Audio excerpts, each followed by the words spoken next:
ये कल रात आर्सेनल प्लेयर्स की शक्ल है और यही रिएक्शन होगा आर्सेनल फैंस का भी, जब देखा कि लिवरपूल ने क्रिस्टल पैलेस के अगेंस्ट पॉइंट्स ड्रॉप कर दिए हैं 1-0 से हारने के बाद। लाइक लिवरपूल ने उस गेम में कितने चांसेस बनाए थे और कितने चांसेस पे हगा गया है। नूनेस ने हगा, कर्टिस जोन्स ने हगा, एंड देन आपके पास जोटा ने हगा। तीनों ने बड़े बड़े चांसेस मिस किए हैं जिसको अगर आसानी से कन्वर्ट कर दिया जाता। 2.87 का एसजी क्रिएट करने के बाद भी अगर आप एक भी गोल नहीं मार पा रहे हो तो भाई उसमें आपका मैनेजर क्या ही करे, क्योंकि चांसेस वांसेस सब क्रिएट हो रहे थे। एट द एंड आप ही गेम को अपने नाम नहीं कर पाए। और उसके बाद आर्सेनल पे सुनहरा मौका था अपने ही घर, अपने पुराने मैनेजर के अगेंस्ट, जो उनाई एमरी की एस्टन विला थी उसके अगेंस्ट जीत कर एक बढ़त लेकर top of the Premier League table जाना। पर जब बढ़त लेने की बात आए तो आर्सेनल बॉटल ना करे, ऐसा हो सकता है क्या? एंड आर्सेनल ने बॉटल कर दिया 84th मिनट और 87th मिनट पे दो गोल खा के आर्सेनल की सारी उम्मीदों पे पानी फेर दिया आपकी एस्टन विला ने।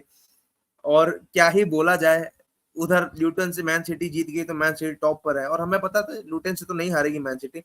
पर अपकमिंग फिक्सचर्स काफी कुछ डिसाइड कर सकते हैं। अभी city is on the charge. पहले लिवरपूल थी एक टाइम पे, उससे पहले आपकी आर्सेनल भी थी एक टाइम पे। तो यार ये सीट ऊपर से नीचे हो ही जा रही है, but at the moment man city पे अगेन मोमेंटम आ चुका है। वो 2 पॉइंट की लीड जो कभी भी जा सकती है, क्योंकि हमने देखा है इस सीजन सिटी आर्सेनल के अगेंस्ट एक ही पॉइंट निकाल पाई, लिवरपूल के अगेंस्ट 2 ही पॉइंट निकाल पाई, एंड देन चेल्सी के अगेंस्ट से 2 ही पॉइंट निकाल पाई। तो बड़ी टीम्स के अगेंस्ट अच्छा रिकॉर्ड नहीं रहा है। एंड अगर मैं आपसे ये शेयर करूं कि लिवरपूल ने भाई 2.87 का एक्सजी बनाया, 20 शॉट लिए, 6 on target, 70% position at Anfield, और खत्म, कुछ नहीं कर पाए। एंड ये सब क्यों हुआ भाई? देखो यूनाइटेड से जब से ये हारे हैं एफए कप के उस राउंड में, अटलांटा से अपने घर पे हारे, एंड देन अपने घर पे फिर ये हारे हैं क्रिस्टल पैलेस से, जो कि बहुत बड़ी बात है भाई। एंड अगर मैं थोड़ी फिक्सचर्स कंपेयर कर लूं, जो प्रीमियर लीग के फिक्सचर्स अभी बचे हुए हैं, लेट मी लुक आउट। पहले तो ये हिसाब है कि 73, 71, 71 पॉइंट्स का मामला चल रहा है। And Tottenham has the power to ruin the party for any of these three. किसी के लिए भी टॉटनहम पार्टी रूइन कर सकता है। मुझे लगता है सिटी के लिए वो सबसे ज्यादा खतरनाक होगा। एंड क्योंकि अब ये देखो शेड्यूल, अब इस शेड्यूल में 3 मैच अवे में है मैनचेस्टर सिटी के, उसमें से एक टॉटनहम अवे है, एक फुलहम अवे, एक नॉटिंघम अवे है, एक वुल्व्स के खिलाफ अपने होम पे मैच है और एक वेस्ट हैम के खिलाफ। अब इन सब में से सबसे मुश्किल जो उनके लिए फिक्चर है वो टॉटनहम वाला ही है। मैं उम्मीद करता हूँ बाकी सब फिक्चर्स में मैन सिटी पॉइंट्स ड्रॉप नहीं करेगी, बट इन केस अगर करती है तो भाई वो अपने पैर पे कुल्हाड़ी दे मारेगी, ये सिंपल सी बात। अगर मैं आर्सेनल के फिक्चर्स की बात करूं तो आर्सेनल के दो इंपॉर्टेंट फिक्चर्स हैं और दोनों अवे, एक टॉटनहम के अगेंस्ट और एक यूनाइटेड के अगेंस्ट। एंड दोनों में से अगर वो एक भी मैच हारते हैं तो उसके बाद मुझे नहीं लगता कि आर्सेनल इस टाइटल रेस में कम कर पाएगी। एक भी मैच में पॉइंट्स ड्रॉप करना, चाहे वो वुल्व्स हो, चाहे वो टॉटनहम हो, चाहे वो यूनाइटेड हो।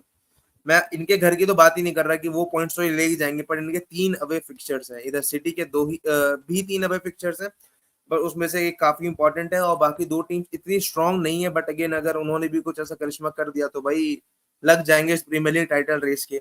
और लिवरपूल का स्केड्यूल अगर मैं देखूं तो फुलहैम अवे है, वेस्ट हैम अवे है, टॉटनहम के साथ अपने घर पे खेलना है, एस्टन विला अवे है, और वुल्व्स के साथ अपने घर पे खेलना है। इन सारी चीजों को देखने के बाद मैं एक ही चीज कह सकता हूँ, लिवरपूल जो ये पिछले जो जब से ये यूनाइटेड से आ रहे हैं ना, उससे पहले देवर मेकिंग कमबैक्स। ये मैच हार नहीं रहे थे, देवर मेकिंग कमबैक्स। 1-0 से पीछे जाने के बाद they're making a comeback, they're making a comeback, they're making a comeback, जो क्रिस्टल पैलेस के अगेंस्ट होते होते रह गया। ऐसा नहीं है कि नहीं हो सकता था, चांस नहीं बने, चांस बने, but they're not able to convert it. And वो इनके लिए बहुत ज्यादा भारी पड़ गया भाई, मैं सही बता रहा हूँ। एंड आगे जो टीम पॉइंट ड्रॉप करेगी उसके लिए बहुत ज्यादा दिक्कत है। स्पेशली मेरे हिसाब से सबसे ज्यादा दिक्कत यहाँ पे आर्सेनल के लिए है, क्योंकि इनके दो इंपॉर्टेंट फिक्चर्स है। They have two big fixtures to play, that two away. तो अब देखते हैं कि आगे भाई क्या होगा इस प्रीमियर लीग टाइटल रेस में। अभी के लिए तो मैनचेस्टर सिटी फेवरेट्स है। इवन अगर मैं इनके फिक्चर्स को देखूं तो सिर्फ एक बड़ा फिक्चर है जो मैनचेस्टर सिटी के हाथ लगा है।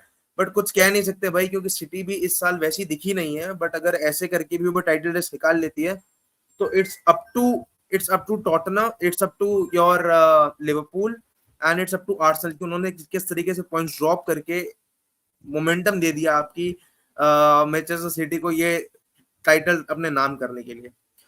तो आगे क्या होगा हमको नहीं पता, बट ये इंटरेस्टिंग टाइटल रेस हमको और आगे देखने को मिलेगी। कुछ भी हो सकता है भाई, अभी भी किसी को फेवरेट्स ना मानिए। तब तक के लिए will see you until next time. And भाई सिटी अगेन जीत सकती है, मैं लिटरली बता रहा हूँ, ये तीसरा प्रीमियर लीग टाइटल वो अपने नाम करेंगे लगातार। बड़ी बात हो जाएगी भाई, ये बहुत बड़ी बात हो जाएगी। Will see you until next time. And ये फार्मर्स लीग बन चुकी है, इसको कॉम्पिटिटिव तो बिल्कुल भी मत कहना, कॉम्पिटिटिव है पर फार्मर्स लीग बनी हुई है।